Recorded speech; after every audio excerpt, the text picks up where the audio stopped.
What's going on in Kazakhstan? People don't overthrow governments for surging fuel prices. What else is going on here that the media aren't telling us? Is this really about what's happening around the world with these COVID restrictions, lockdowns, forced vaccinations, the government tyranny that's happening in all countries?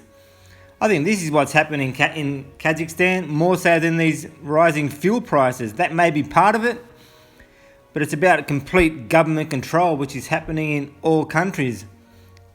You've got Novak Djokovic in Australia taking the news headlines and now. The detention centre that is in that's also exposed all the refugees that have been held there for many years and haven't been released.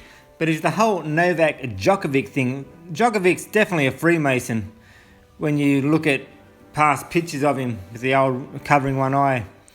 But it's the whole Djokovic thing about keeping our attention off what's happening in Kazakhstan now.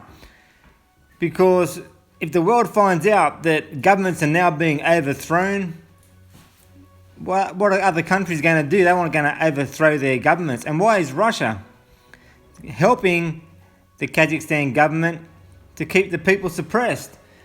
What's going on? There's something much bigger going on here. And I think the old Novak Djokovic thing also may have something to do with this, in diverting our attention away from Kazakhstan. The very last thing any government needs is the country's population overthrowing the government. And they're showing in Kazakhstan it can happen. We can do it. We don't have to be forced vaccinated. We don't have to be forced in our homes, locked down and all the rest of it. This is happening worldwide. And this, I think, is the main reason for what is happening in Kazakhstan. And like I said, the Australian government definitely don't want people getting ideas. Oh, this is what we can do. This is how we can win it. I don't know. How else can you win it? While the current group of politicians on either side are in control, in power right now, there is no chance. The entire governments need to be overthrown. But even if we do overthrow them, you got the Reserve Bank, who will then starve the country out of money. You've got weather manipulation happening right now in Australia that people think's normal.